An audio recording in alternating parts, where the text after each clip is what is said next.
squad, yeah, we were built to thrive, yeah. I think that we've all had enough. What keeps you up at night, yeah. Make all the demons quiet, yeah. We were built to thrive, yeah. I think that we've all had enough. Yeah, I think that we've all had enough. Sick of dealing with the old plan. They know that we're calling it wrong. You got me like, oh yeah, I think that we've all had enough. Sick of dealing with the old plan. They know that we're calling it wrong. Hey, it's too late to try to go contain it. A generation fueled by creation. We live lives on a small screen nation. We control the airwaves, no negotiation. I refuse to think we need saving. Something good will come from creation. And when we think that the world is too anxious, we'll adapt, evolve, survive, and save it. What keeps you up at night, yeah. Make all the demons quiet, yeah. We were built to thrive, yeah. I think that we've all had enough. What keeps you up at night, yeah. Make all the demons quiet, yeah. We were built to thrive, yeah. I think that we've all had enough. Yeah, I think that we've all had enough. Sick of dealing with the old plan. They know that we're calling it wrong. You got me like, oh yeah, I think that we've all had enough. Sick of dealing with the old plan. They know that we're calling it wrong. Hey, oh yeah, I think that we've all had enough. Sick of dealing with the old plan. They know that we're calling it wrong. You got me like, oh yeah, I think that we've all had enough. Sick of dealing with the old plan. They know that we're calling it wrong.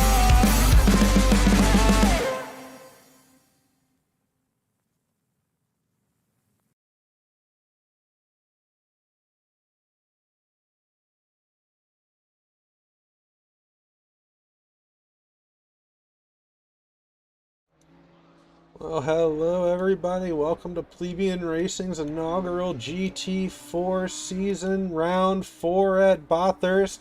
I am currently working on getting the title and everything updated right now. Maybe started the timer a little too soon, but thank you for joining in. Welcome everyone. Welcome, welcome, welcome. It's kind of, let's see. I think one thing I'm kind of happy about when it comes to this track specifically is I think finally we're going to start to see the Camaro shine, which is huge because I'm a big Camaro fan.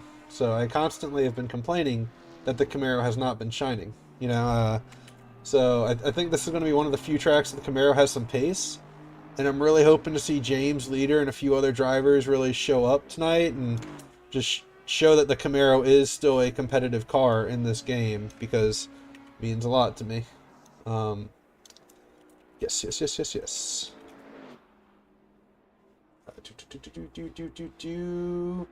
Everything is updated. All these titles are updated. I am doing the right thing. We are a professional broadcast, I'm telling you.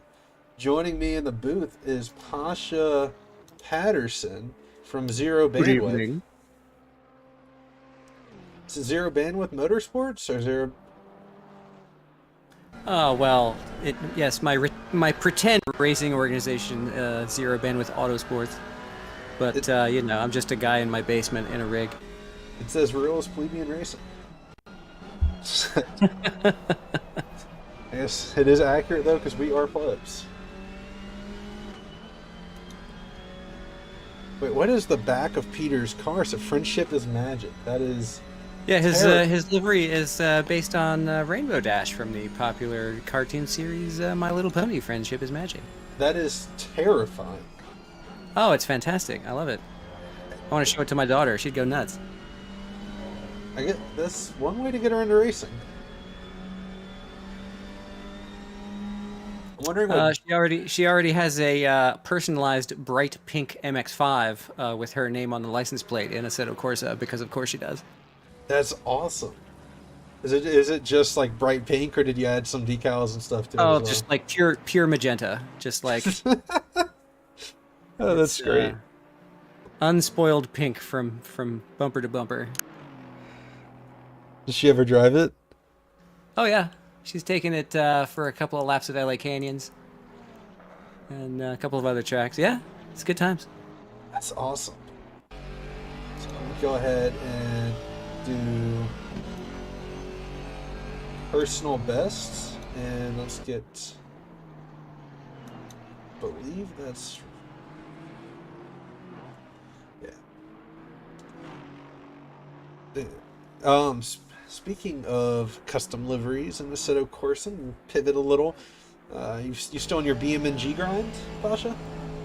Yeah, just had a little epilogue to my Monday night SRS series yesterday, showing off our latest creation. Speaking of MX-5s too, my son and I created a few variants of pseudo Miatas that are interesting in their own way, including a cup car version and a crazy time attack version with wings all over it, and the countryside, which is a lifted rally car.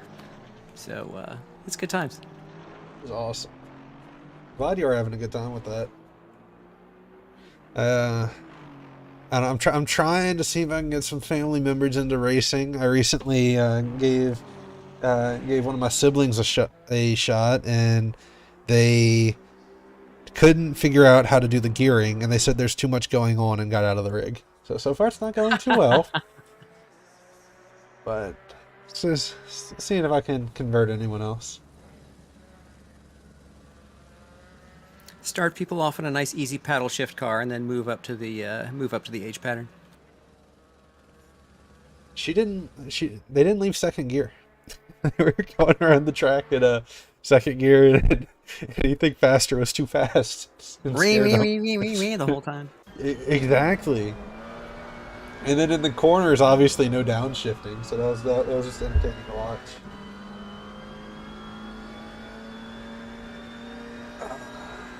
I'm really surprised to see, looking at the live timing boards, Joel Dallas isn't in front of Peter.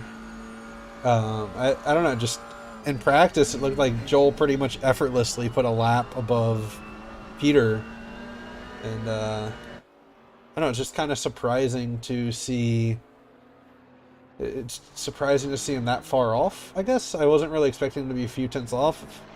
But then again, in practice, I believe his fastest was a 13.1 something. So he probably still has that pace. He just needs to set a lap. Yeah, it'll be interesting to see how the race conditions change things, because the AMG is definitely going to have the advantage down the long straights on the flat part of the course, but the Alpine, with short wheelbase and lightness and better weight balance, will be able to twist its way up and down the mountain. So we'll see which one wins over the course of the race. Ooh, Joel Dallas with a personal best in Sector 1, down 5 tenths on his lap time. We might see him in the 212s. Oh, 4 tenths. And I'm hoping the changing conditions really affects things. I'm not too familiar with how everything's set up, but I do know, I believe it's 8 times speed or 6 times like weather speed. So we kind of set it up in a way to where drivers don't have to change tires, but with ACC being so pressure dependent, you're going to be probably remiss if you don't. So I want to see how that kind of affects the whole grid. It gives the cars like a McLaren a chance to kind of hang on, because they wear out their tires in the first 20 minutes. So gives them a chance to stay in the pack and maybe look for an early change. And I don't know, I'm just kind of curious to see how it all plays out. Joel Dallas about to cross the line, going fastest at a 2:12.87. But it's crazy. That puts him over 3 tenths clear of the next fastest driver, Jeremy Mercer. The 2 Alpines had been enjoying a nice healthy lead to the top, but the AMG is coming back. And then Diaz there in 5th place in the KTM, another nice twisty car to get up and over the mountain and back. We'll see how that manages on the straights. About equal to the Alpine, but yeah, we'll see if he can keep up there. We set a personal best Sector 2, and he crosses the line at a 2:12.7, putting his car in pole. Really was not expecting to see the KTM up at the front row. Well, that is a shocker. I guess folks are going to have to put in a few more laps if they want to get up into the top 5 now. See, Brett Vaughn, I think, is the next best with improvement upon his time. A 1.5 seconds down. That still puts him in P22 out of 22, but I know the Ginetta out of all the GT4 cars is the lowest top speed, which I imagine is not a blessing on Bathurst. Yeah, he's really going to suffer on the long straights unless he can find somebody with a nice big hole in the air that he can ride along in. Yeah. I'm wondering how that's going to affect some of these guys who have a really fast Sector 2, if the slipstream's even going to bother helping them. Because I know a lot of these cars top out before they even get to the chicane at the end of the Conrad Straight. So I'm wondering if the slipstream is even going to help much, or if they're just going to watch the car pull away and spend the next lap closing that gap just to watch the car pull away again.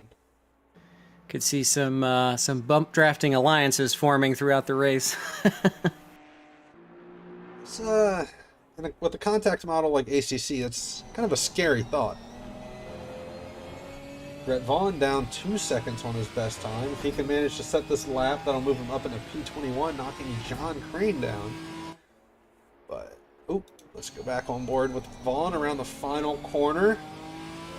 Looks like a little loose on the exit. Moving up into P21, just barely edging it out by a couple thousandths. Pushing John Crane down. That's all it takes.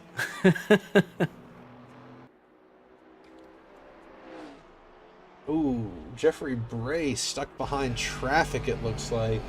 He's down 0.3 on this lap, but that traffic from the 137, I believe, is going to... Big wiggle there, too, trying not to kill the car in front. That Porsche's just holding on for dear life. Probably staring in his mirrors, making more mistakes than ever before. Yeah, it depends on, some drivers get a little extra bee in their bonnet seeing somebody in their mirrors and tend to pick up the pace. Others can get distracted and toss it into the wall. So we'll see what happens to Ferreira here as he winds down the mountain. Unfortunately, I'm a little bit of both. Whenever the driver is in front, I get that extra little bit of pace out of nowhere. Somehow I'm a second a lot faster. And it's not because I'm copying their lines, because my lines are still just as bad. But I think it's just, I wanna stay next to them, so I push just that much harder to get there. Where whenever there's someone faster behind me, I find myself looking in the mirror a little bit too much. Oh, there's some contact there. Oops. Bray was trying to get around Ferreira to get a better spot on the track, and seems to have ruined his lap and maybe Ferreira's as well. Hopefully he's able to continue. So both of them teleported to pits. Welp. It's just how the cookie crumbles. Meanwhile, Joel Dallas down 0.2, trying to recover that pole time. Going around the final corner right now, riding on board with Dallas as he goes down the main straight, 0.3 down on his time, and that is the fastest time so far at a 2:12.58. Puts that big red AMG back on top. Alpine's falling to 3rd and 4th after enjoying a lead early. Ooh, Peter just kind of licked the wall a little. I imagine not much damage from that, but he was down 0.3 on this lap. I think my camera switch kind of cursed him. Let's go see if we can curse Mike Trewicki. Right on board with him. He's down 0.6 on this lap. Coming out of Forest Elbow. Looks like he lost some of his time here. See how he behaves down the straight. Down 0.3. But if he can maintain these 0.3, that jumps him up quite a bit on the grid. Moving him all the way up to 8th, I believe. So it's all about how he finishes this lap. It's crazy. You can watch these cars go down the Conrad Straight, and you just see them at that rev limiter. They cannot go faster. Yeah. So qualifying over, so everybody on their last lap. Trewicki down 0.4. Crossing the line up into P8. What a lap from Trewicki. Jeremy Mercer still on a lap. Let's see who else we have out right now. Looks like Mercer is going to be our best watch, who's 4/10 down. Let's see. And that Alpine 4/10 will move him up to P3, so he's staying in that second row, but that would put him in a little bit more competitive of a spot. I think with the Alpine, it's going to be really important how this start goes for these drivers, because yeah, that top speed is not fun. Yeah, they're going to have to duck in behind the faster cars in front, hope to maintain a slipstream, and then catch it up on the mountain. Mike, it's unfortunate we don't have you in it today. I kept looking to see where your name was, and I felt a little disappointed myself. 6/10 down, might set the fastest. Jeremy Mercer on pole. Wow, I was not expecting to see that. That felt like that came out of nowhere. He was 3/10, 3/10, 3/10, and then just that final corner, he found all the time he needed. Meanwhile, James Leeder down a whole second, which would launch him into possibly 6 if he can keep it together. Oh. James Leeder up into 8th. We saw that, guys. Bringing that Camaro up the board. Diaz also finished in 3rd, 10th off the pole. He got closer, but not quite better than the 2 in front. Now that we have a little bit of time between quali, let's go ahead and hop over to the interview booth and get some drivers in here.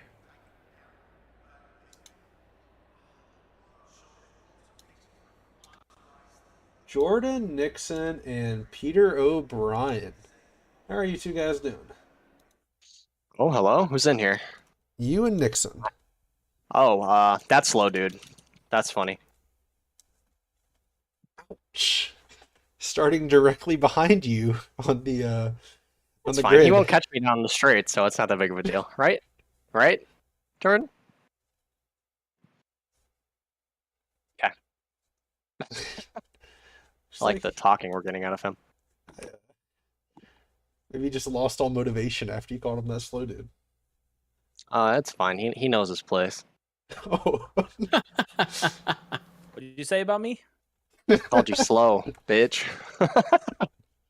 I'm sandbagging, that's all. Yeah, okay, bud. Come get me then.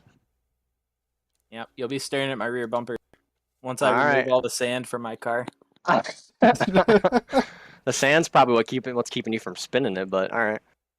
Doing a lot of trash talking for somebody who's sitting in front of a car with no anti-lock brakes. That's fine with me. He kills me, he'll get a penalty. It's a, I mean, it's a crazy world. Crazy things happen all the time. That's Yeah. valid. Corner for a reason, you know. You can never be too careful. So yeah, Dave, what'd you have to ask us? How do y'all feel about your chances for podium this race? Let's start off with you first, Peter. And P4. I think my chances for podium are absolutely wonderful. I have Joel Dallas, who's going to crash into a wall. I have Jeremy Mercer, who will probably win the race. And then I have Eric Diaz, who will probably come second, so that will slot me in 3rd. I'm cool with that. That's about where I think I should finish. You're not concerned about Bray behind you at all? No, because we have a pact. The 2 other fellow slow cars in front of me have a pact. We're making a 3-wide wall down the front straight, so then we'll just pull away in the mountain. Excellent strategy. What about you, Nixon? How do you feel about your chances at the podium in this race? I will, without a doubt, win this race. Oh? I Sorry, might be 1.1 seconds off the pole, but I will win. Mark my words. He's a jokester, you guys. You know that, right? Leave it to the folks driving French cars to form a strategy to form a wall across the track. Hey, is the KTM? Is the KTM fresh? Well, the 2 Alpines are. Yeah, but we got a brother in there, from another mother or something, another country. You guys pulled me in here while I was trying to set up for the race, and now I'm not confident I'm set up correctly. Yeah, nor am I, but it's fine. We're Back- sending it. Oh Well, well. back down into the race chat, y'all go. Thanks for joining us for the All interview. right, see you later. Yeah, have fun. Thank you. Well, that was fun. Let's see. Always Jeff- get to unsettle two of the front runners right before the green flag. Oh, 100%. See, is there anyone else we should get in here? Since they have a full formation lap, Oh, good. let's go ahead and I'll put us back on the live page. Meanwhile, let's go ahead and get James Leeder in here.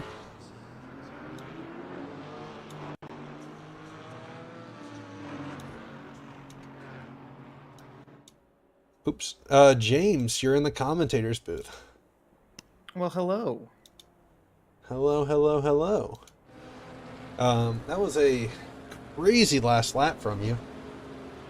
Yeah, I think I was up like 9/10. When I was going up the mountain, I think I got up to about half a second up, and I thought, man, if I can just hold on to this, and I picked up another half a second in the second half of the lap. I was staring at your delta and just it kept getting, well, I guess increasing more and more and more. Yeah. And do you feel like you kind of found enough pace to where you might even be able to challenge for a podium this race, or? Probably not a podium. Those guys up front are really quick, but strong top 10 qualifying is really good. I normally move forward in the races, so I'm hoping maybe fifth might be attainable. Fifth place, wouldn't that be your best finish yet in the series? I believe so. It's just crazy. Have you just felt like the Camaro really hasn't been competitive, or is it just the competition, or a little bit of everything, or?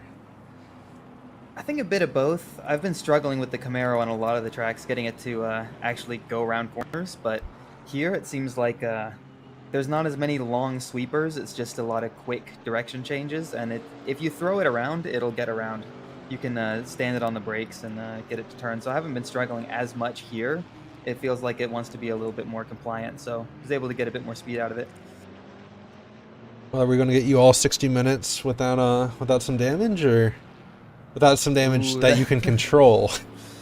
That's difficult. We'll see if we get through the first few laps. Once it spreads out a little bit, I think it'll be a bit easier. But the first few laps are always scary around here. Before we, TJ asked Luke if his engine was warmed up for the safety car.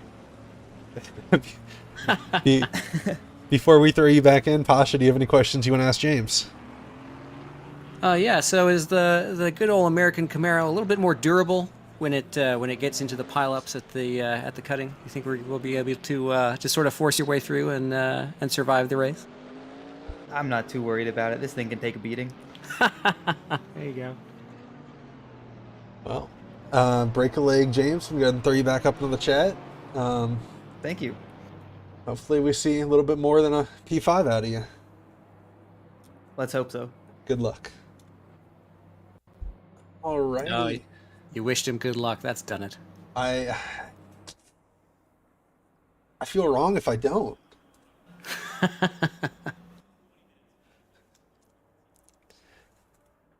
don't know. I tried following Jeff's advice of saying break a leg, but it gotta wish him good luck. Seeing most of the leaders swerving, trying to get some whatever heat they can find in those tires. Just I know GT4s, you don't have those tire warmers. This formation lap is really important, especially in cars like the Maserati, which Nixon is in. You saw him warming those tires quite a bit. And as picky as this game is about tire pressures, if they get cold, it's going to be a real dicey first lap.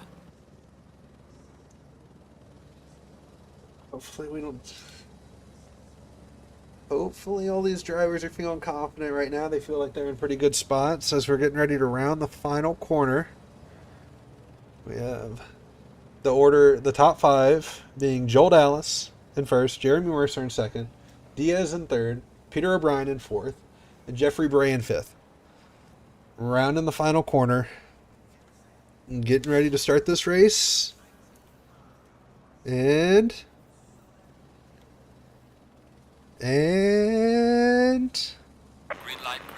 Go, go, go. Green, We're green, green. green.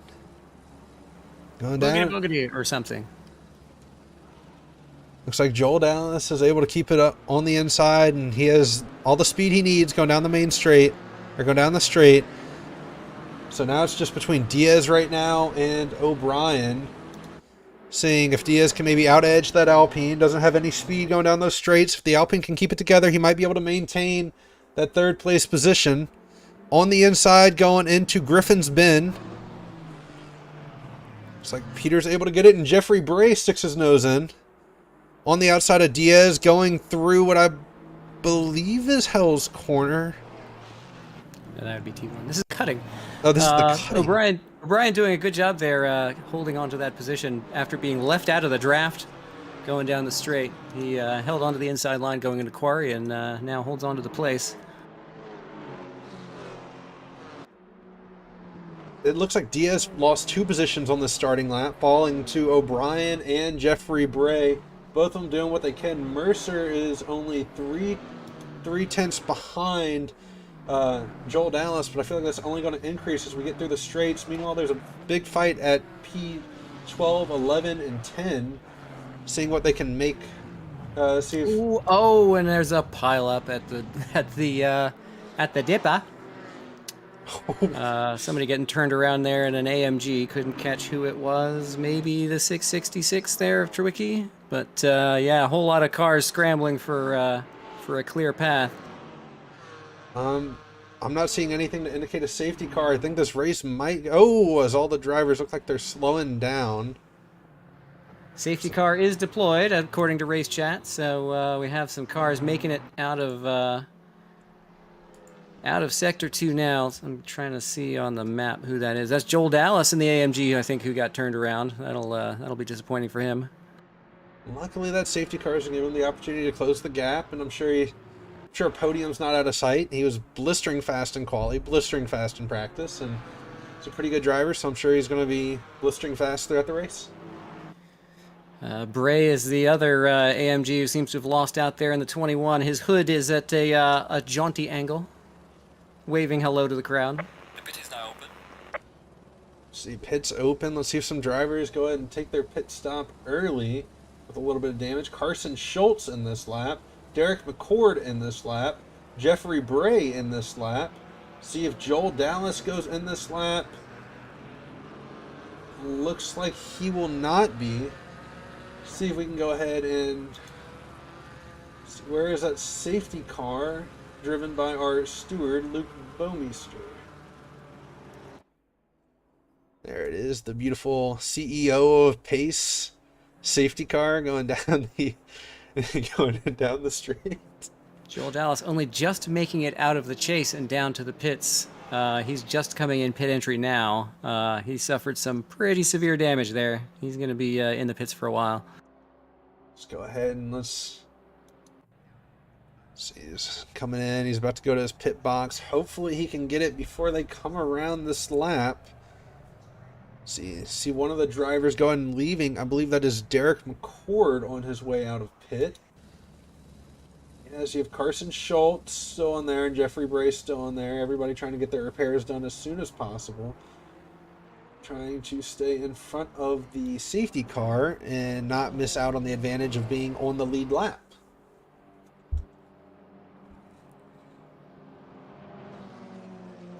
I think it's pretty huge. One thing we're not talking about is Mercer in that Alpine, Peter O'Brien in that Alpine, Diaz in that KTM, Nixon in that Maserati. All of these drivers are in cars with slower top speed, right? Right, and the two contenders who had qualified ahead of them in the cars with higher top speed found themselves in trouble on this lap, and they're both sitting in the pits. So big boon for the folks in the smaller cars. I think that kind of plays to their advantage, right? You see James Leeder in the Camaro. Maybe he'll be able to put up a good little fight and see if maybe he can snag a win out of this, because that Camaro has some pretty good top speed on it. It does. He'll be looking for, and he'll be able to use even the smaller hole in the air from these cars. It's enough to make a nice gap for that Camaro to sneak up the straight. Bray has rejoined the track with a much better looking car. Joel Dallas, though, still in the pits getting repairs. I think he came off the worst of it. Looks like Bray is going over Skyline right now. Not too far away from the grid. I believe 1 or 2 more laps from the safety car. It's going to be a huge differentiator to see if they can get by before Joel Dallas gets by. They do have a chance to unlap themselves and get back on the lead lap, but the amount of race laps we do will be dependent on if there are cars that need to unlap themselves to get back on the lead lap. So another thing that will be huge is for cars like the Maserati that have no ABS, they have no traction control. Following the safety car only makes their tires colder, their brakes colder. As we're seeing a bunch of cars look like they're entering the pits. Yep, we're going to see if we can use the opportunity to jump in here and get some service. And just in time, Joel Dallas leaving the pits now. See if he can out-drag Luke in the safety car to Hell Corner. Looks like he's just barely going to make it out ahead of the safety car, but picks up a drive-through on the exit. Oh, no. I mean, there's not a spot I'd rather have a drive-through than when the safety car's still out and have a chance to serve it. That's true. If he can get back around and take the drive-through while we're still pacing, that'll be. A little bit of contact with the Camaro of. See, who was that? Rookie Fagan, and let's see, I want to say Kurt Moss.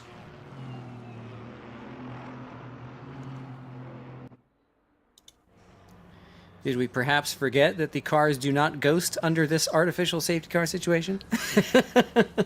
That's not the reminder that I think we all wanted to see. Meanwhile, the people in pits right now, we have Mike Trewicki, who just left, James Leeder, who just left, Paulo Fiera, who just left, Brett Vaughn, who's in pits, Paulo, who's still in pits, Nico, who is on his way out of pits with Brett at the same time, and then Rookie Fagan, who is in pits, Dean Solomon, who is also in pits, but Fagan's on his way out. So all that's left is you have Paulo and Dean Solomon, and Paulo's out. So the last car remaining is on his way out as well. It looks like everybody's going to make it out of pits on this lap. Hopefully they can catch up to the safety car. Let's see where Joel Dallas is on the track. Better yet, all those people making it out of the pits with no penalties. It's always a tricky thing for people who are used to Assetto Corsa and being able to just dive into the pits at full speed. You can't, not so in this game. It's odd, right? Like, going from Assetto to this game, there's a lot of things you can kind of abuse. Like, me personally, I try not to abuse the pit limiter in Assetto. Oh, Joel Dallas serving his drive-through on this lap while the safety car is still out. Don't think that should be a problem considering the pace of the safety car. Considering where it is on track, looks like Joel Dallas will get away fine. Right, this is a lucky thing for him. He may still be catching up when the green flag comes back out, but at least he won't lose as much time taking this under the safety car. They're just getting back onto Conrad Straight now. Yeah, looks like he'll be able to serve this penalty. Hopefully he doesn't get another drive-through serving this one. I know that's something that I've been frustrated by in the past in this sim. It's like, oh, I'll serve my penalty and get another one. Great, well done. But looks like this time he made it through. But he has also not pitted yet. He's just been... he got the damage, but that doesn't seem to have counted as a pit stop when he repaired his damage, maybe because the pit window wasn't open yet?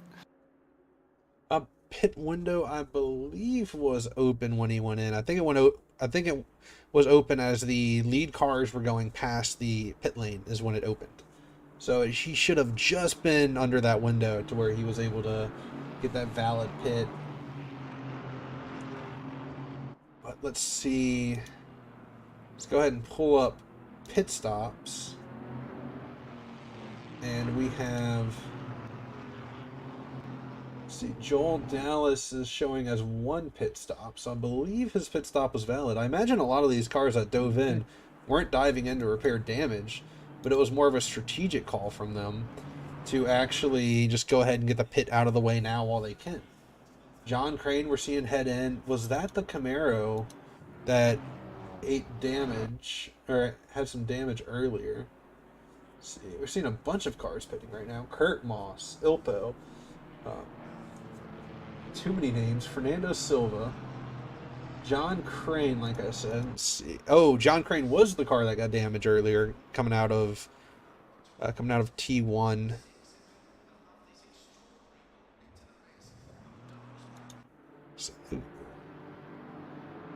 Luke Bomeister going a little fast this lap.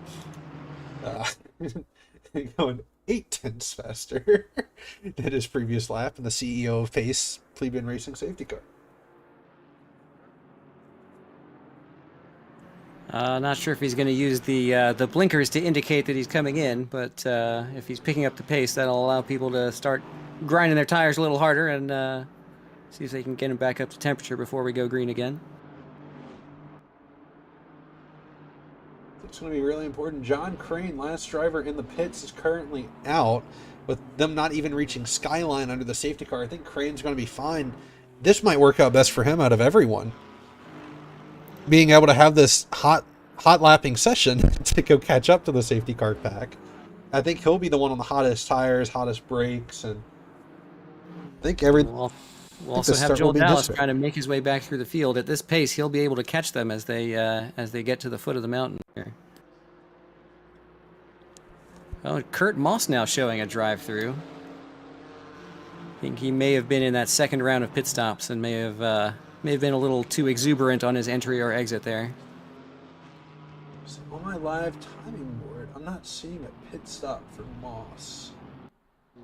Let's see, where is Kurt Moss? Or I'm not seeing a drive-through. Unless that's penalty served.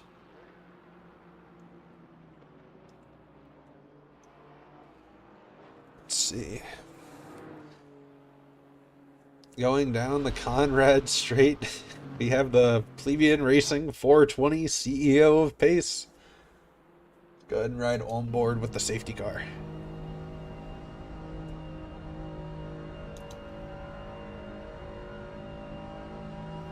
It's a little funny to see the pace car only one lap down to the field. Hopefully that doesn't indicate how the rest of the race is going to go.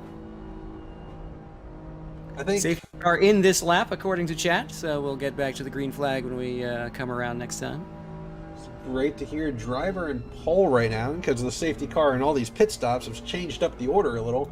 We have Casey Soul, Salman Saad, Don Debian, Derek McCord, and Carson Schultz in the top 5, which is really surprising because 3 of those drivers are GRG drivers. One of them is a PSR driver, and one of them is a Plebian Racing grown driver.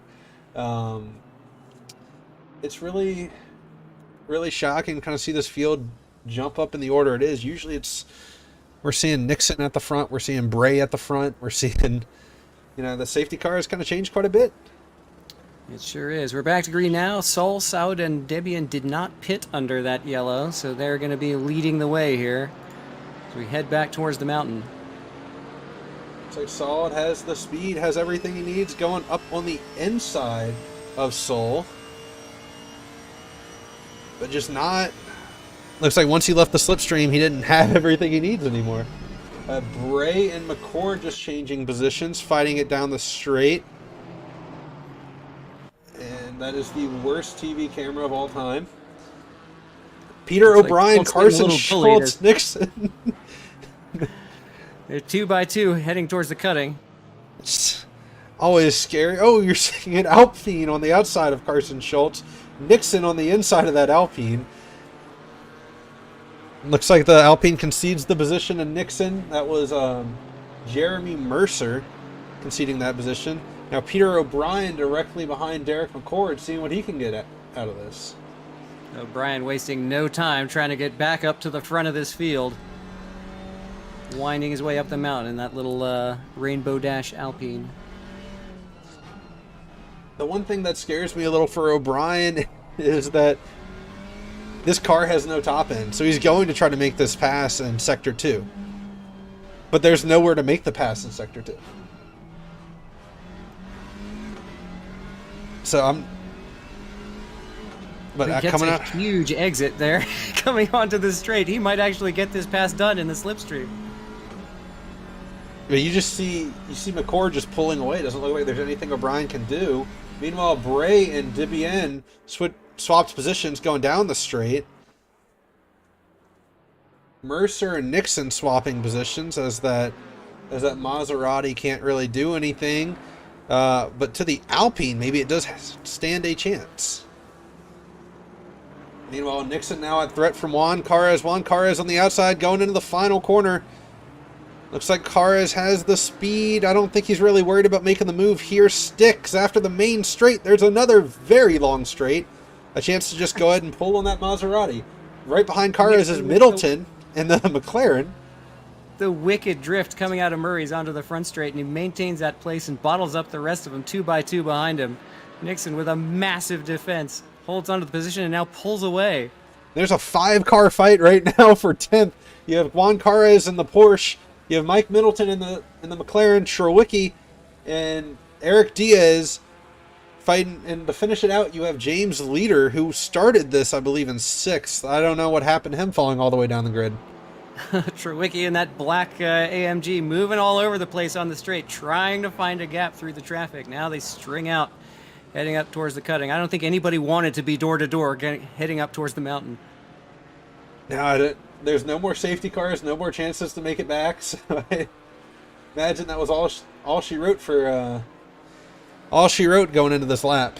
Once you get into sector 2, you go ahead and follow single file. It's too risky to try to make anything too wide.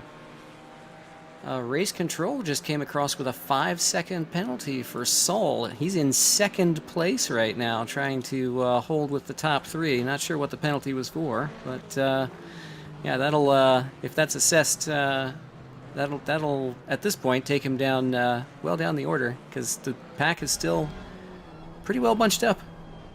Meanwhile, there's a 3-car fight right now for P6. Derek McCord getting passed in sector 2, surprisingly, by Peter O'Brien.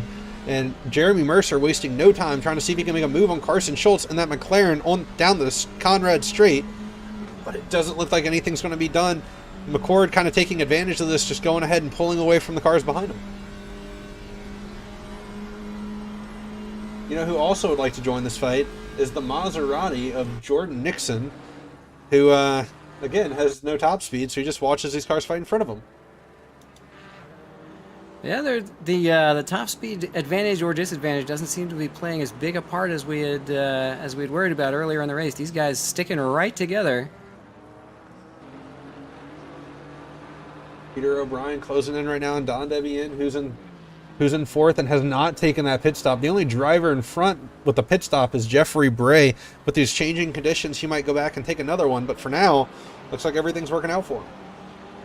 Recall that Bray was one of the 2 cars that was caught up in that lap 1 incident that brought out the safety car, but after everyone else pitted and he didn't have to, the damage was repaired, and now he's right back in the thick of this fight.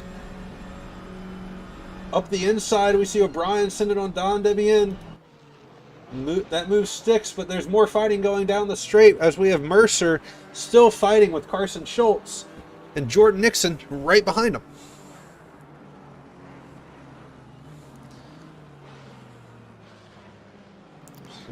Mercer will be looking to get that little Alpine through the traffic, but Schultz holding on with some very good defense and good driving, getting up the mountain. That McLaren handles well enough that he's able to not only stay ahead of the Alpine, but also start challenging McCord ahead for 6th. You're seeing it on board with Mercer. We see he's looking for any opportunity. He looked right, looked left, saw nothing on the inside, and just realized he had to sit behind Carson going through Sector 2. He's in a tough position because for every attack that he doesn't make, Nixon is right there behind him to try and take advantage of any gap that opens up. And this is the one spot Nixon can make that position happen in Sector 2. The only place I believe the Maserati has any semblance of an advantage. Ooh, around the outside we see Mercer. Looks like Schultz not under threat, but let's see if that exit might have given Nixon the opportunity to maybe close in that gap and look for anything from Mercer hopping out of the slipstream, and suddenly that top speed hits him hard. And Mike Middleton sending it up the inside of on the Conrad straight going into the corner. He goes ahead and takes he goes ahead and goes thank you and takes 9th. Look to see Middleton out of nowhere with probably better exit out of Forest Elbows, able to take that position. Jordan may have been focused ahead and didn't account for the second McLaren making it through there from behind. And now Diaz also trying to get into it. Meanwhile, we see Paulo Fier fighting out with James Leeder. James Leeder on the outside, seeing what he can go ahead and do. Going down the main straight, getting ready for T1, heavy braking zone. Can James do something with this Camaro and able to maintain P13? A little bit of tire slippage on the exit. Doesn't look like anything's available. Juan Carr is only 2/10 behind, sitting in that slipstream, seeing if there's anything for him. But James Leeder on the inside, pulling on the Porsche to his left.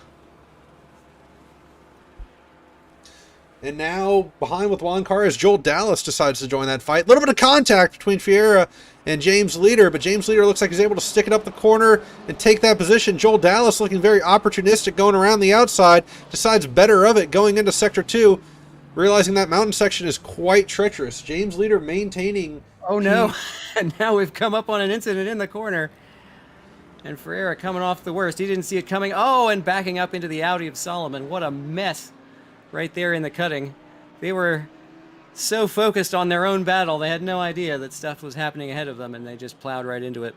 Ferreira coming off the worst there in the Quarry Bend. He was on the outside there, and Leader able to hold that inside line and maintain the position. And man, they're going to be some folks reassessing the capabilities of their cars after that incident. There were some pretty hard hits there as they came up on what looked like Middleton's McLaren blocking the track. Meanwhile, O'Brien within half a tenth of Casey Soul directly in front. Looking to see if he can maybe make up some positions. And first is Jeffery Bray with that one pit stop, but O'Brien trying to see what he can do.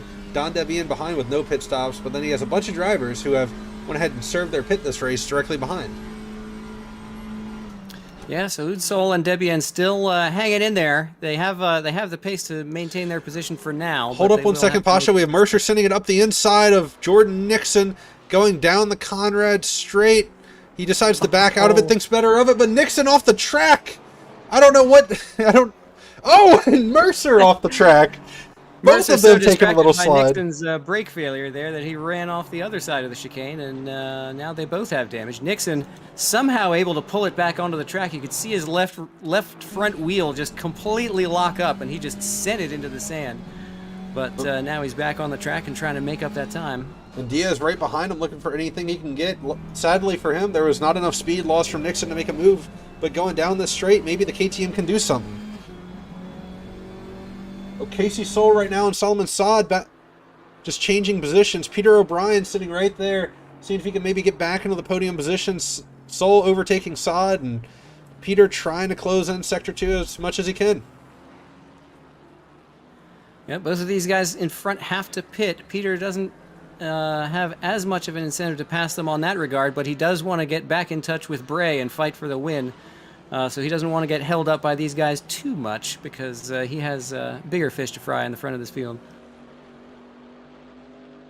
So there's a lot of fighting all throughout the field. Kurt Moss only 2/10 behind Fernando Silva. Joel Dallas only 2/10 behind Mike Trewicki. James Leeder 3/10 behind him, and Juan Carres directly behind him. As it looks like Joel Dallas is looking to see what kind of move he can make on Mike Trewicki directly in front, going in and out, in and out, in and out, and nothing's there. After that melee on the previous lap heading towards the mountain, these guys are all right back together again, and they're looking to make up some of that time that they lost on each other and on the rest of the field.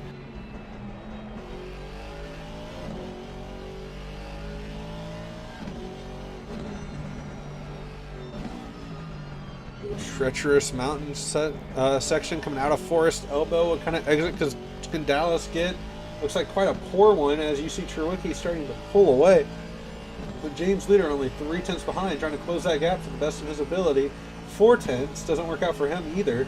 Meanwhile, Mercer and Schultz down the straight, only 2/10 difference between the two. But that straight line speed of the McLaren has to be a big factor in this battle. Yeah, Mercer doing everything he can. Just tuck under the spoiler of that McLaren, maintain as much of the slipstream as he can, make up for that top speed advantage. And now as they come down towards the final corner at Murray's and onto the front straight, trying to go for the over-under there behind the McLaren, but now going for the outside move, going towards Hell's Corner. What a great defense from Carson Schultz trying to park it on the apex, but Mercer just, with all that experience under his belt, he knows exactly what to do, except for on turn 1, where he eats a little bit of grass, slowing down that Alpine, leaving him in the clutches to Jordan Nixon in that Maserati. Mercer tried hard there to outbrake Carson Schultz going into Hill's corner, but it didn't quite work out, and he went wide, and Carson able to drive away, and now Nixon right there to pounce on him. Yeah. Going into, I believe this is Griffin's Man. You can keep correcting me until I get the corner names correct. I thought we were going to have track maps, though. I am reading chat. Looks like that McLaren struggling through this tight Sector 2. McLaren, which is not known for its tires, or it is known for its tires, or rather lack thereof. 20 minutes into this race, I imagine those tires are starting to fall off, and Carson's struggling, but luckily this battle behind with Nixon and Mercer is what he needs to see in his mirror to start kind of pulling away.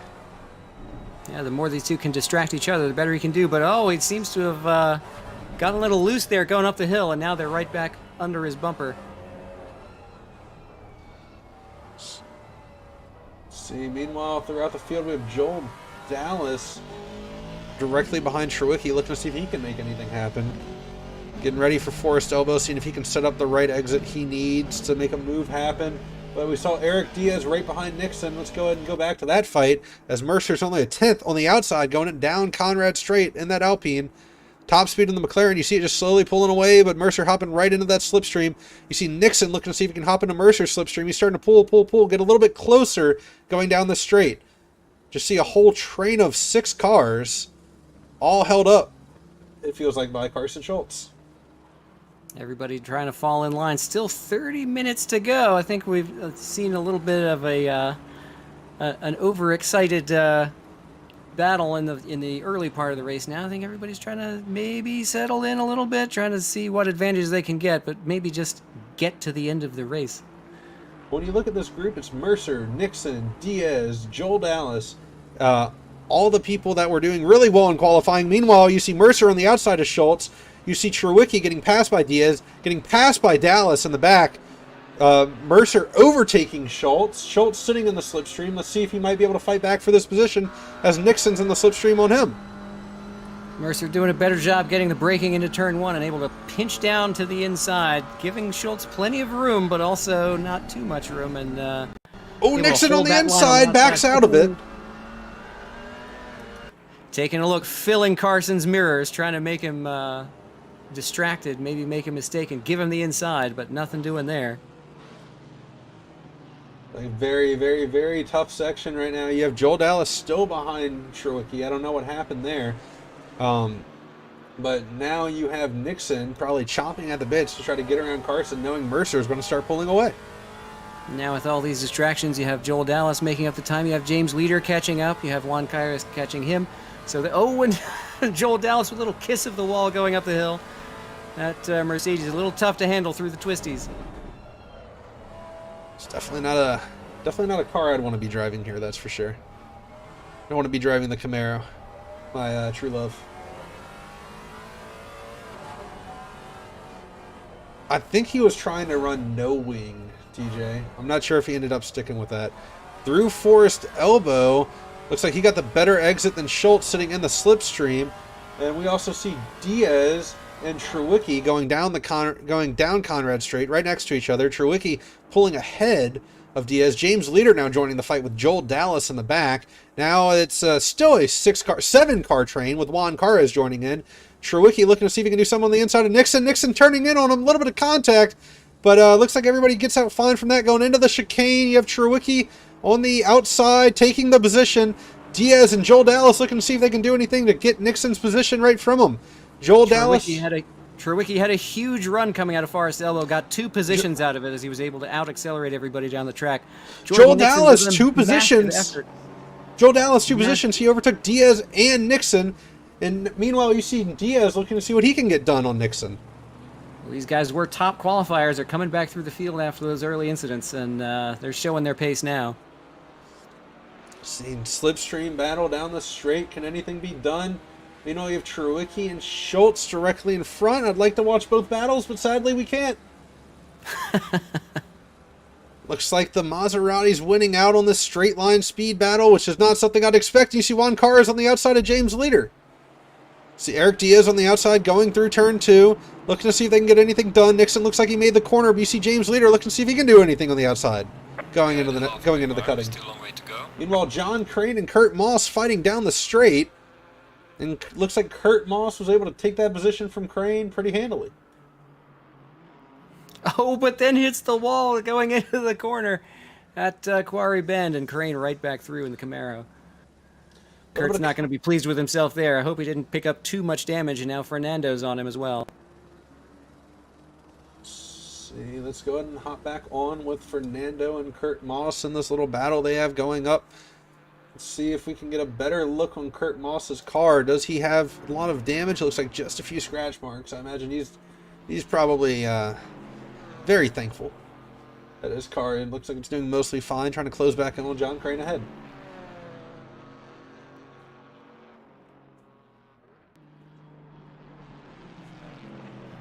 Briefly looking at the timing board, looks like Solomon and Middleton that were involved in that incident down in the cutting a few laps ago, both sitting in the pits. Not sure if they're getting repairs or if they've simply called it an evening.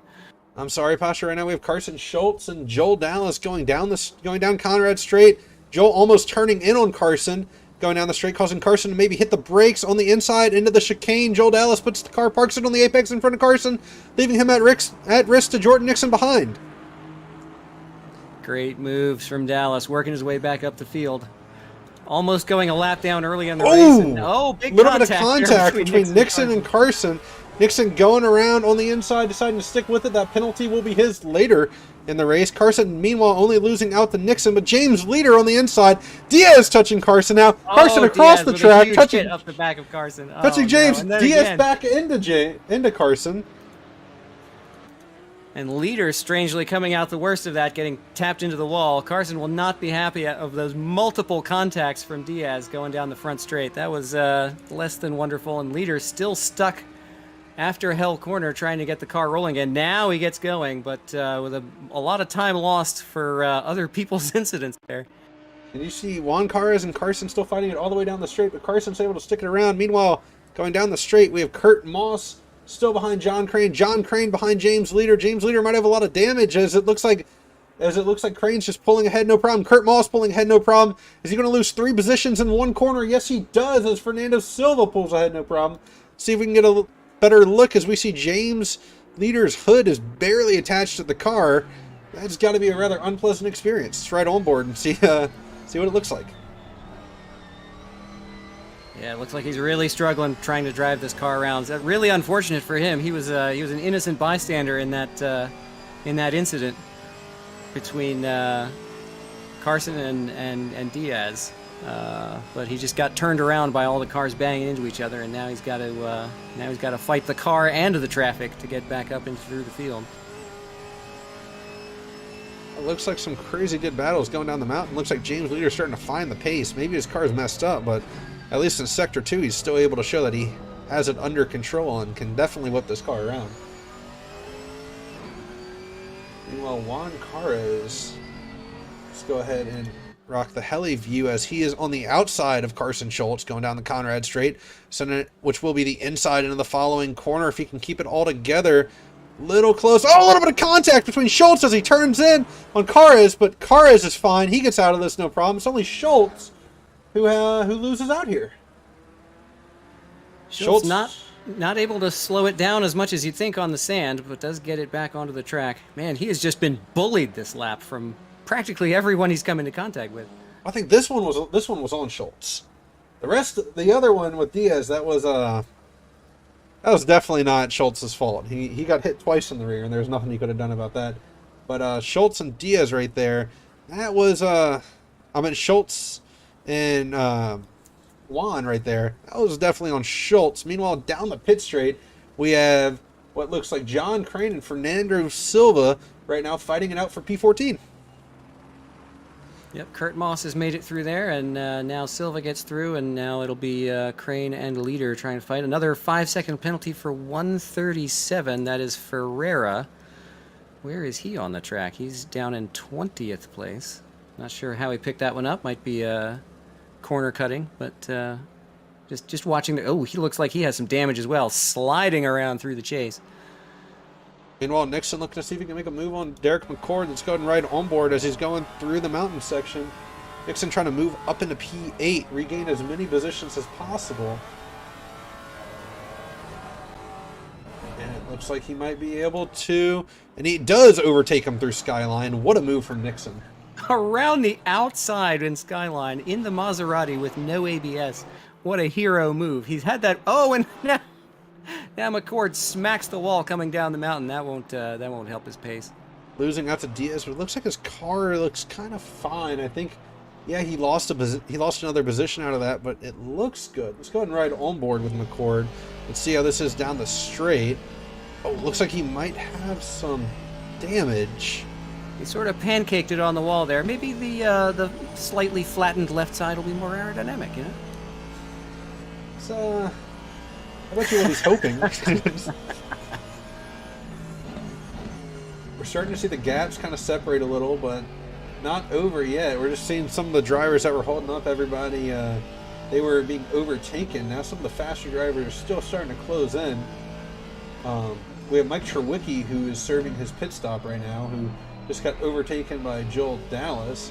Out of all the drivers, we have Jeffery Bray going through the standings. Jeffery Bray in first, who has served his pit stop. Peter O'Brien in second, who has served his pit stop.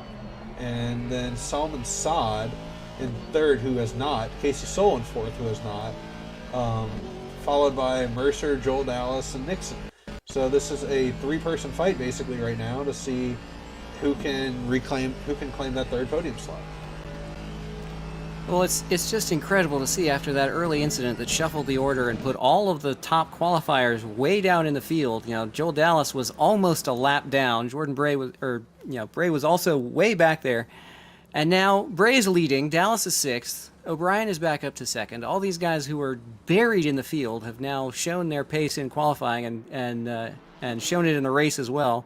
And now they're right back to the front. Just some incredible driving from these guys.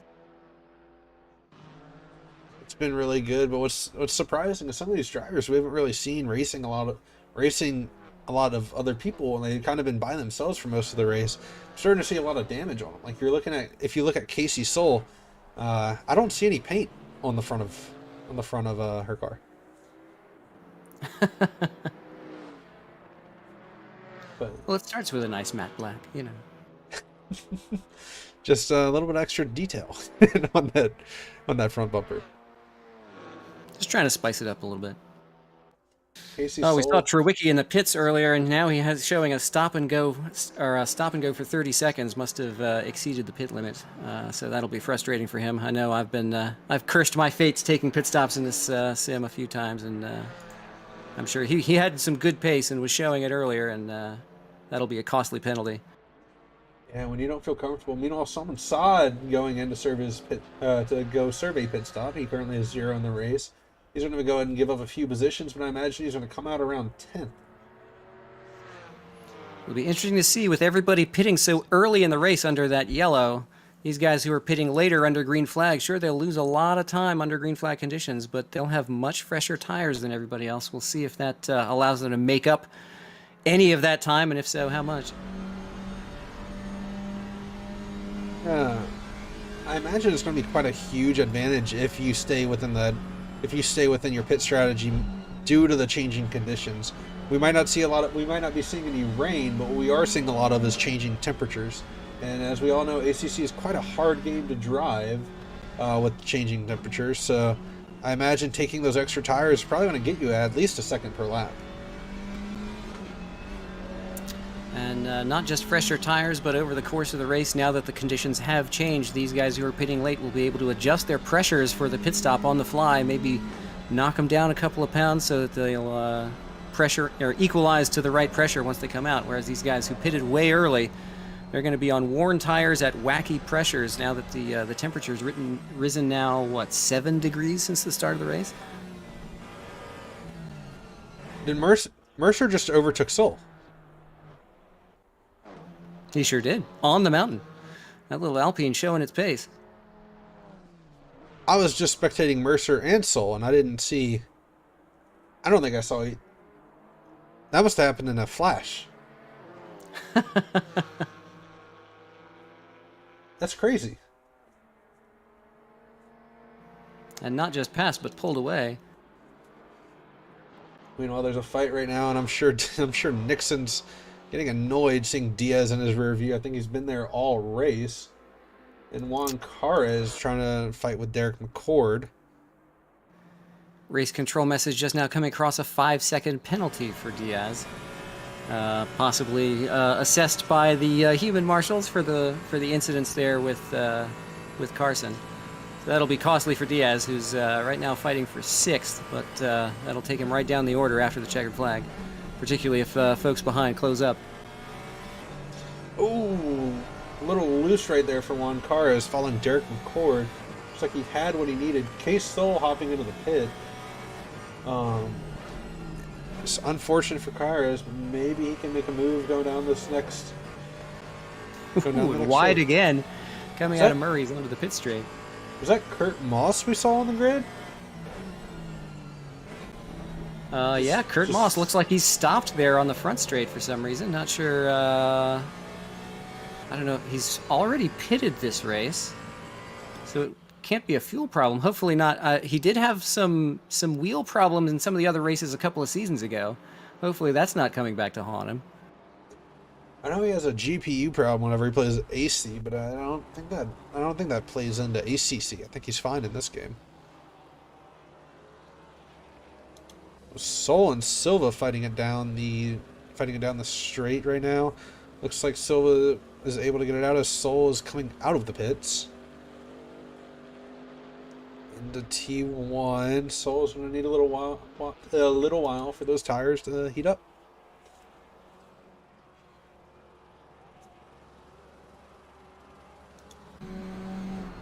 Top of the mountain now for Nixon and Diaz, still fighting it out up here.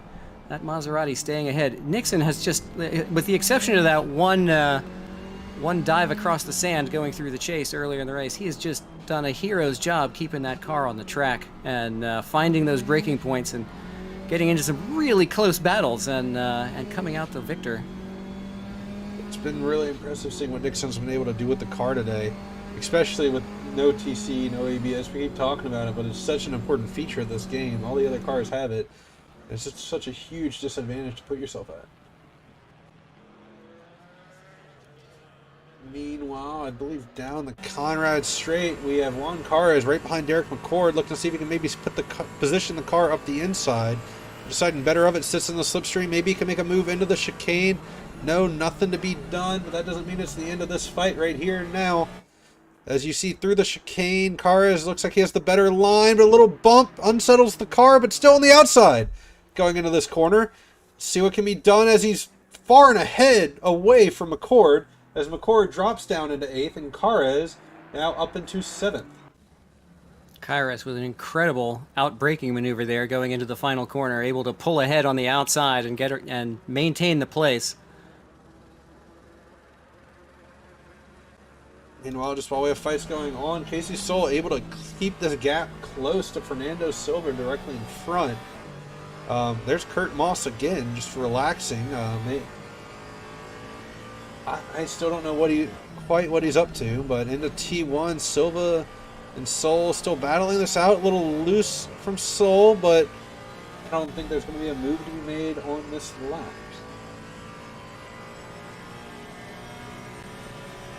See where else we have fights going on through the field. I guess we'll go back to Diaz and Nixon.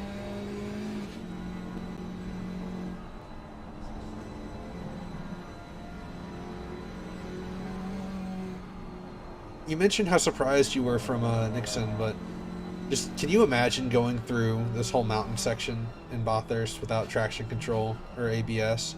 Not only that, but while racing other people and trying to keep your times up.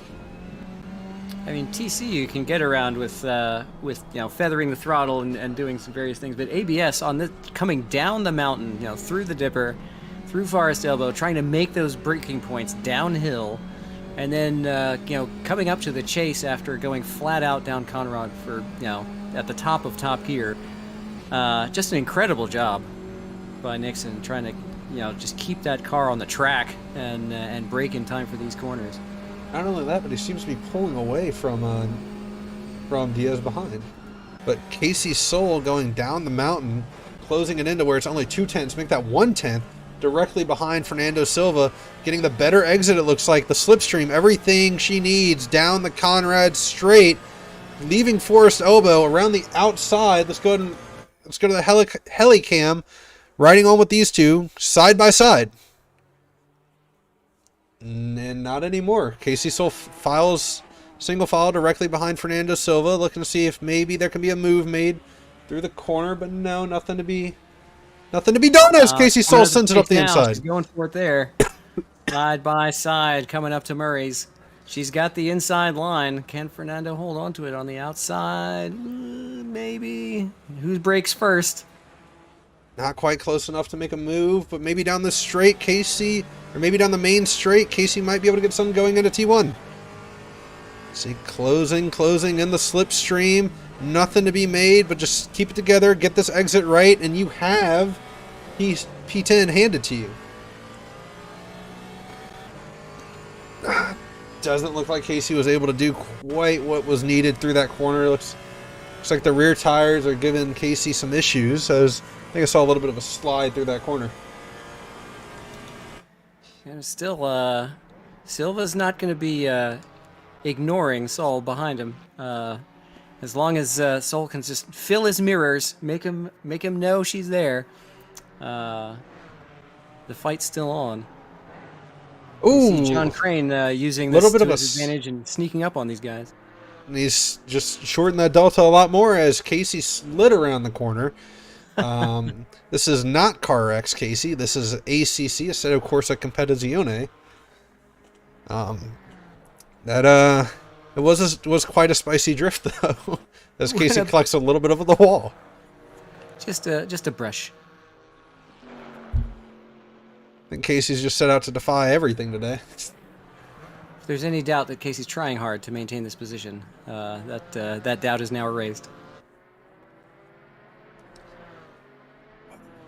Let's see. We do have, however, a fight for P13 right now between James Leeder and Salman Saad. Let's go ahead and hop on board with that, as we have what I believe to be two Camaros. Yeah, two Camaros fighting it out. This is what I've been waiting for all season. Leader's still struggling with all that damage from the earlier incident. He'll be doing everything he can to hold on to this position. Saud falling down from the top of the order after that late pit stop. He'll be on fresher tires and a fresher car. He'll be trying to gain this position.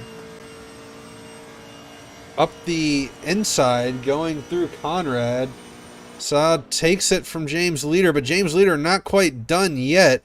Seeing what he can do going into the chicane. Maybe with slipstream, James Leeder might be able to hold on to this P14, but it's going to be quite difficult going into the final corner.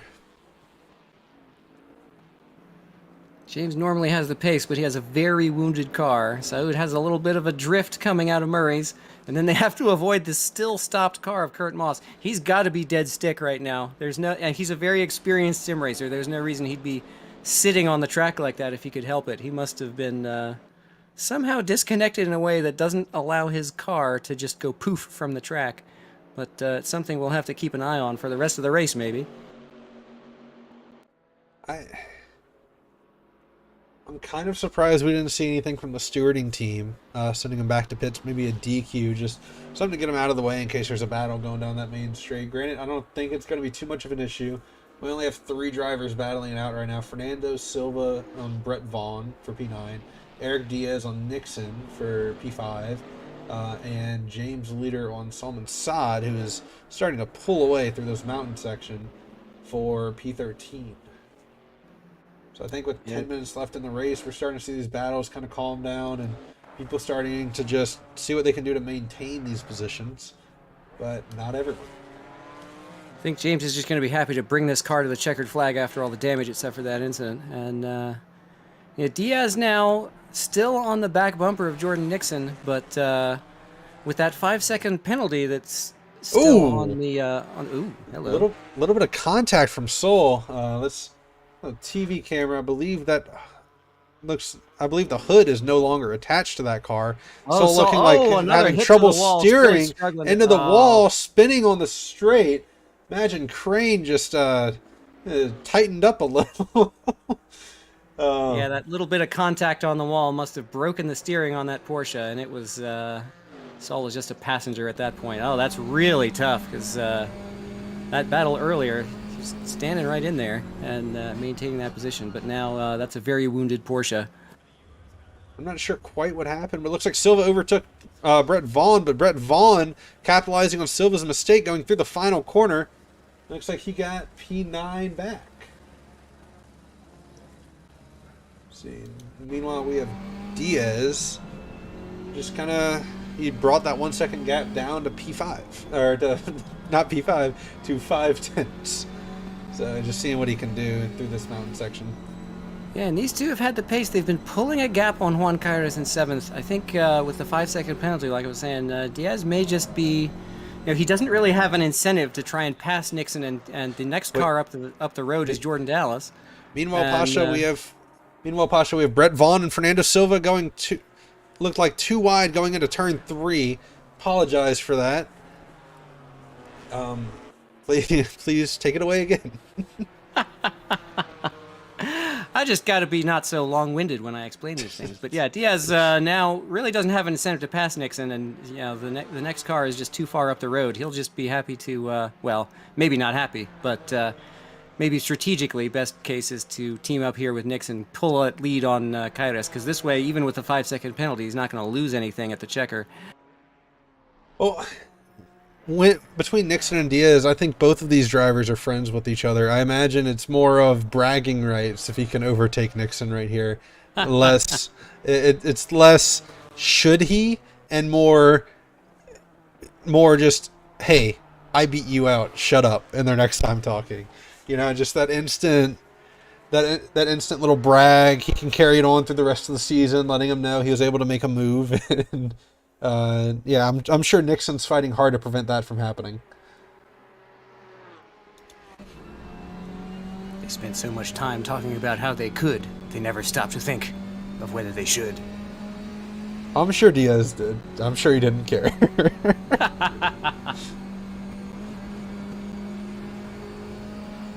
It looks like there's a pretty huge gap still at the front for our podium finishers, but Peter's slowly closing in that 4-second gap.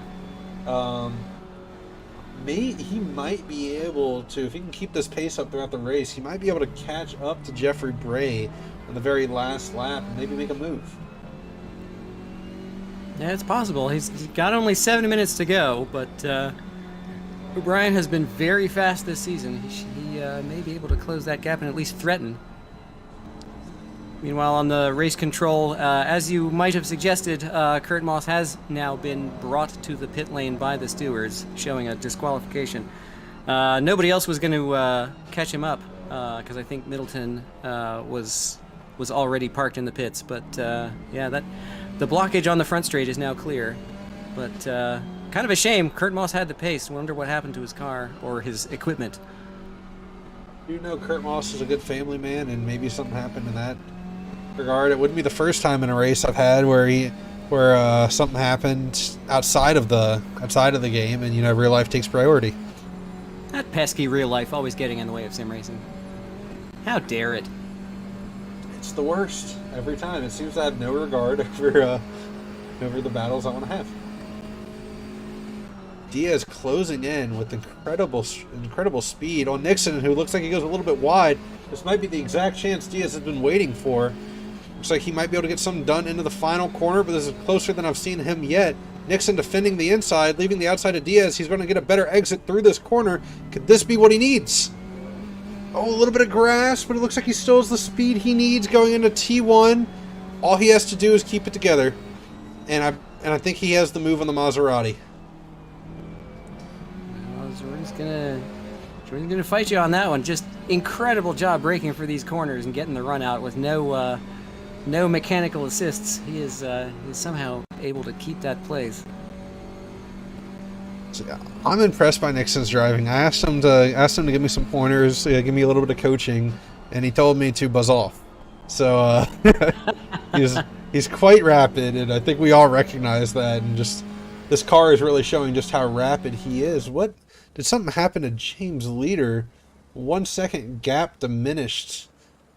He might have had another contact with the wall. Well, he is really struggling now with this Camaro. I don't know if he's hit the wall again, but Don Debian came drafting up behind him, and he just pulled aside and let Don through. I think this poor Camaro has kind of had it tonight, and James is just trying to fight it home. Which is a shame, because this is the one race I really felt like I was about to see the Camaros doing everything, fighting at the front, really possibly even taking a win today, and instead it's just, Camaro's back to the same old story of struggle. We have three right outside of the top 10, so just hasn't been a season for the Camaros. Well, in James's case, it's certainly not for a lack of pace. He was definitely up there fighting for a top 5 even, but that incident with Diaz and Carson and everybody else that was knotted up there in the first corner, that he somehow came off the worst of it, and he wasn't even really a participant in that battle. He was just kind of lurking in the background trying to take advantage, and it just didn't work out. I do understand, I believe Leeder is about to get some new pedals, so hopefully later in the season we start to see the Camaro a little more competitive. I believe he's still on Logitech pedals, so when we start to see him he's getting some load cells, so when we start to see him on TCLMs, I'm hoping to see the consistency in those times go ahead and start going down. As Luke says, driver issues in chat. I'm hoping it is hardware issues. Seems like in this race, what James needed on the front of his car was a pit bar. Or some styrofoam. Either or.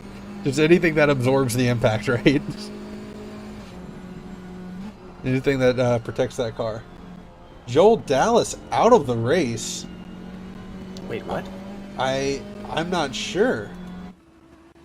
Maybe he had a disconnect?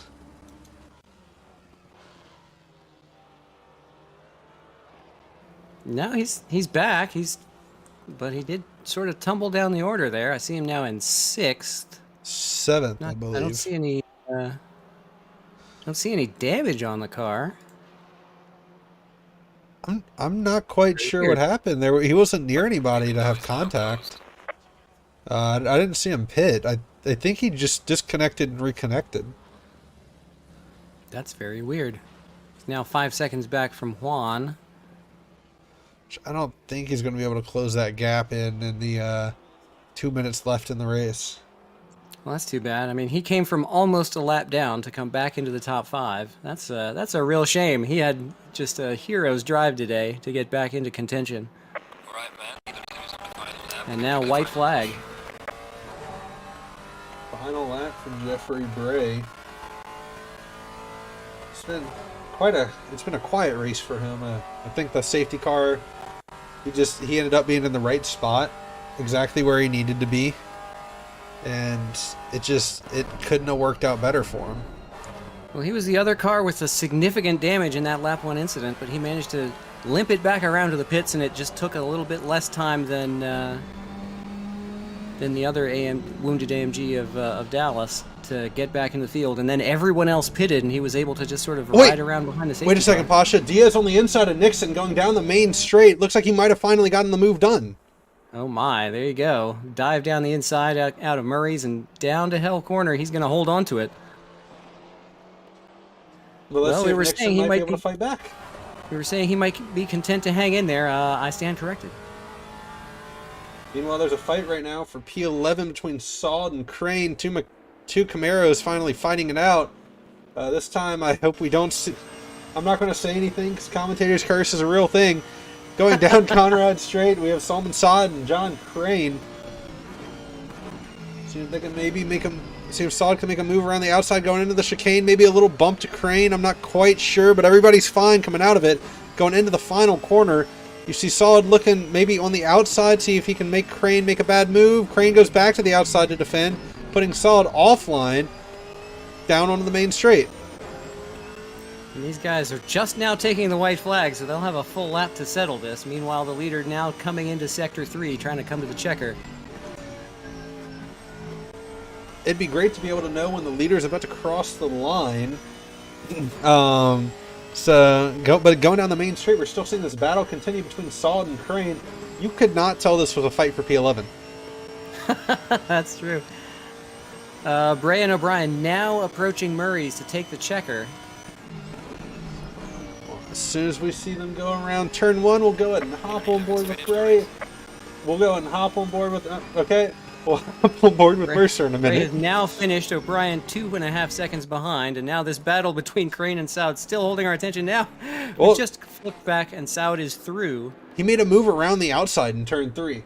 It was insane. But meanwhile, okay, we saw none of the podium finishers finishing the race. But we have Nixon and Diaz. Nixon really fighting for nothing, but trying to get those bragging rights back we mentioned earlier. Jeffery Bray in first, Peter O'Brien in second, Jeremy Mercer in third. Those are pretty solidified. And Nixon in fourth is pretty solidified. But let's see if he can make the move back down the straight. No, Diaz finishing in fifth, even though Nixon was behind him due to the penalties.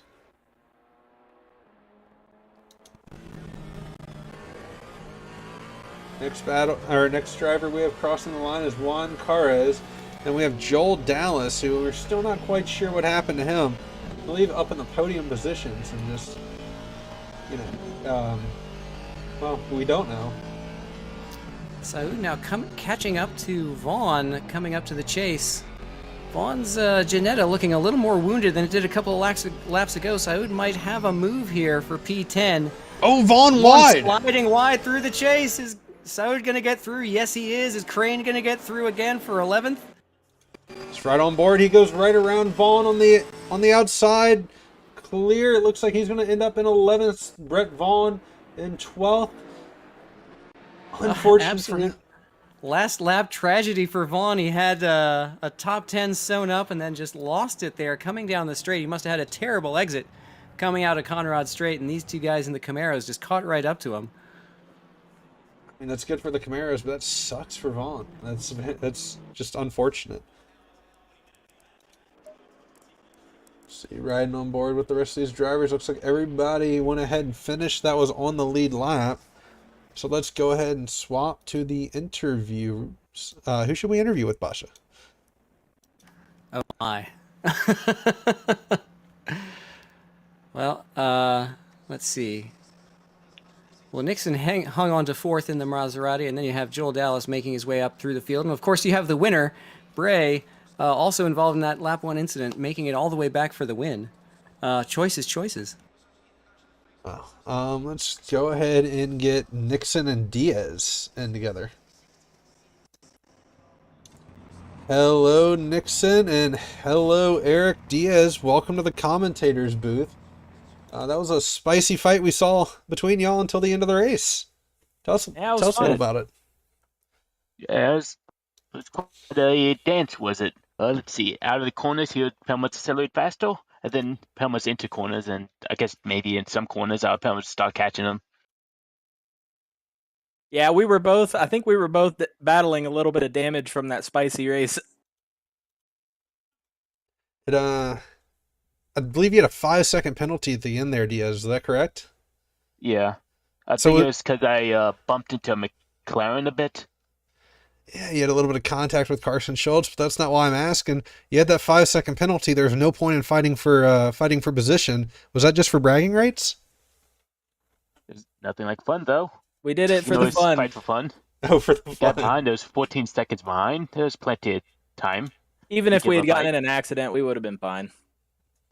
It's all about the content. Unless it was we did it for you, Dave. I appreciate it. It definitely kept the broadcast interesting in those last few laps. Yeah, it was tons of fun. My prediction didn't come true, though. I guaranteed I would win, and I didn't. You didn't even finish on the podium. Are you a little disappointed with the result of that race? No. In all seriousness, the Maserati is pretty slow here, so I'm pretty happy coming back up to to fourth once that 5-second penalty is applied. So honestly, that's pretty much as good as We're it could have putting a been. Maserati and a KTM where it never has been seen. I think that would be both wins. Yep. I would like to point out that how did Jeff get involved in a crash and then still come out of the pits in front of us? He got so lucky when he pitted. Like he came in like right as the pit timer or the thing opened. Pit window. Pit window. There you go. Yes. Whereas we had to go around the track, so he got in front of us. So that's what happened. Yep. Yes. So he repaired his damage and served his pit stop. So he was effectively ahead of us after the safety car. Yeah, it was the best of all possible timing for him. Yep. And unlucky Joel crossed into the pit lane before the window opened, so it didn't count for him. And that's what happened to him. Well, since we're on the topic of the safety cars, this is the first time this season that the safety car has been used during a race. What did y'all think of it? I like it, especially at a track like this where, pretty much lap one crashes are inevitable, and usually a crash ends up catching a lot of people. I liked it. It would have been cool if the pit window opened later in the race so that the shenanigans that happened didn't happen, but it was fun. I enjoyed it. Yes. It definitely worked as it's supposed to. So I say it's got all greens. So I think everyone should at least be careful about people stopping mid-corner or anything. Yeah, I think there were some bumps behind when we were all in single file, because before the race you're ghosted, but I think people forgot you're not ghosted in the safety car.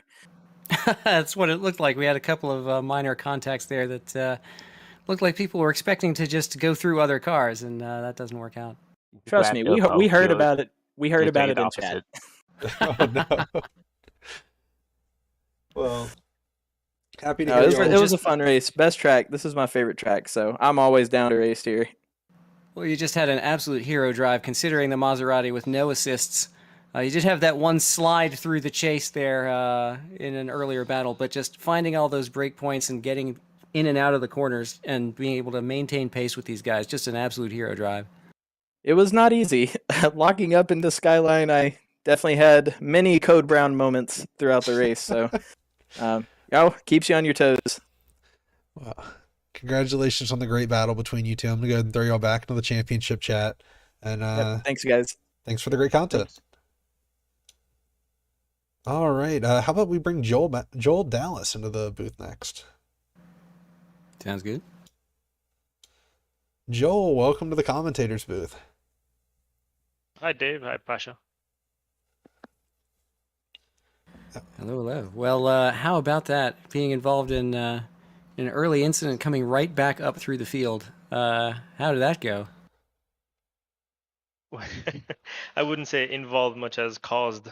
I think I was the culprit in that one. I don't know how I came away without an incident. I guess because I just screwed up, but yeah.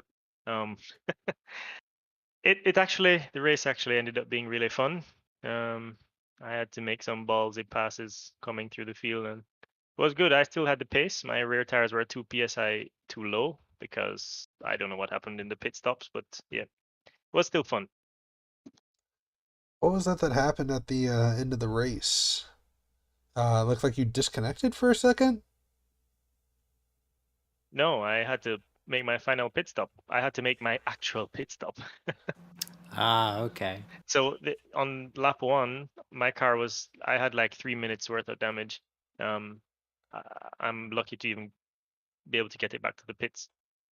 So when I did pit the first lap, it was not in the pit window yet. It was like maybe a couple seconds before I didn't even realize.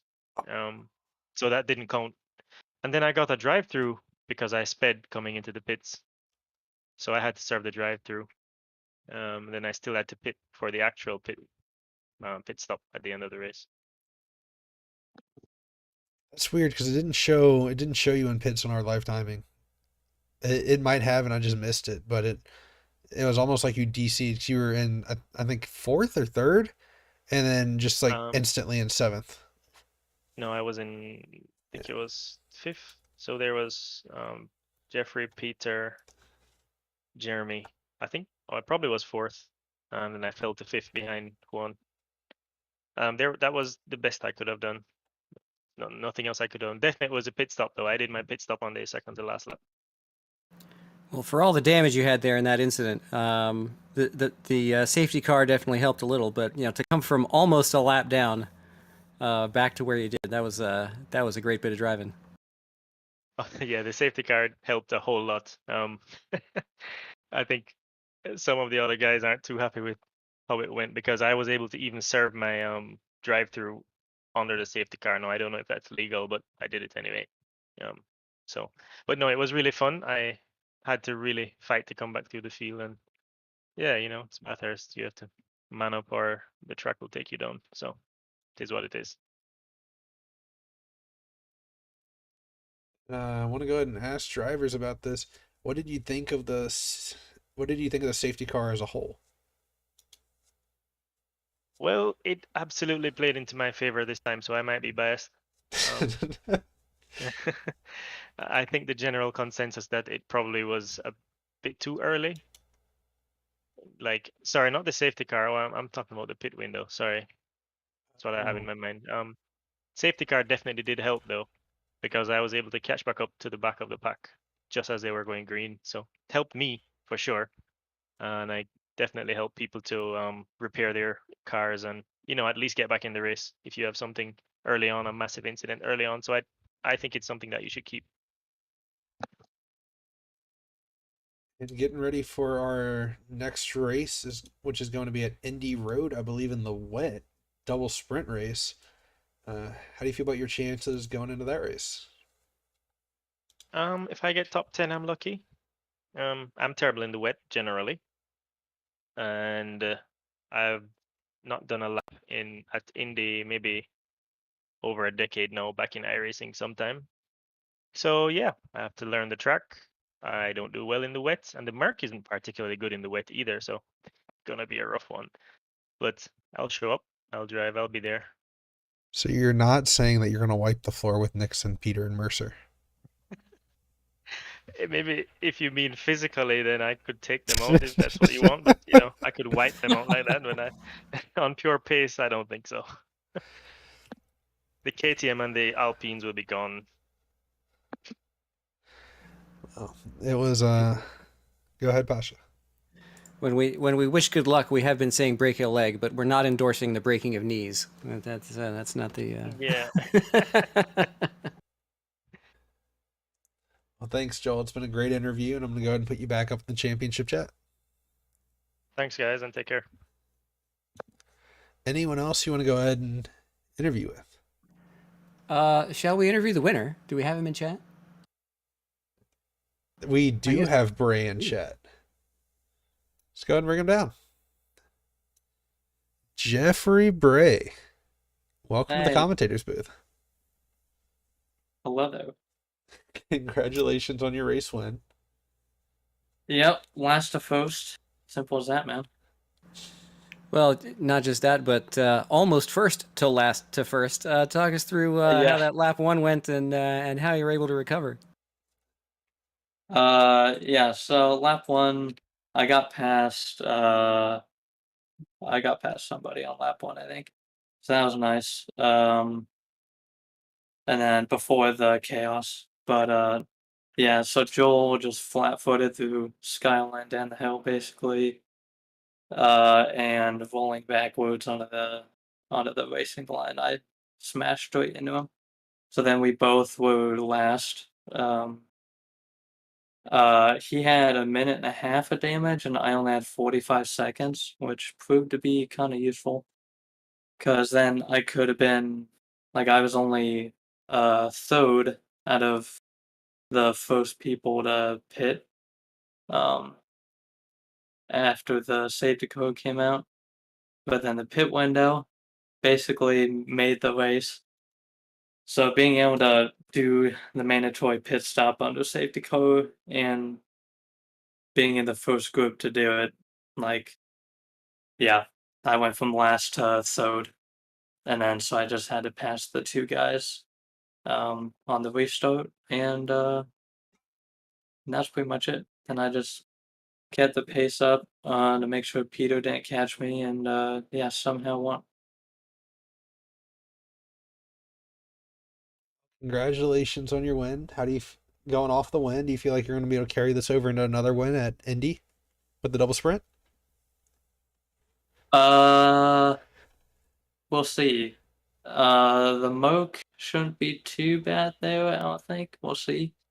It is in the wet. Okay. Interesting. I'll just drive fast then. So yeah, we'll see. Just going off of this race, like, you can get a win out of anything basically with when the safety code comes out. So, yeah, sure. Win the rest of the races of the season. Yeah, easy. I do feel like I have to inform you there is no safety car on sprint races. So, I'll just be the safety code then. All right. set yeah. the pace for everyone else. Yeah, exactly. Okay. Do you have anything else for a race winner, Pasha? Well, congrats. Certainly did the job and played the pit window strategy perfectly. Not your most orthodox pit strategy, but it sure did work out, and well done. Yeah, thank you.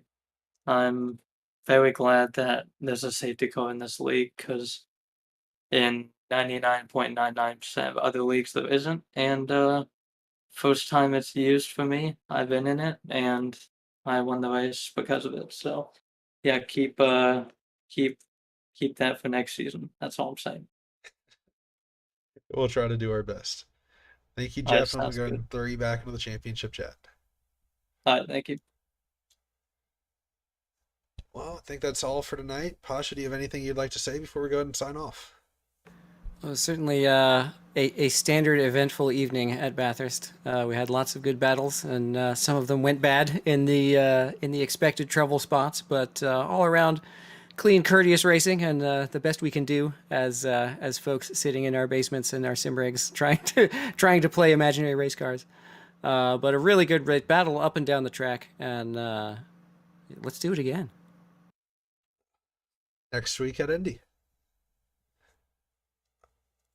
Alrighty, well, thank you everybody for tuning in. I'm going to go ahead and move us over to the Ending Soon page, and I'll see everyone at Indy.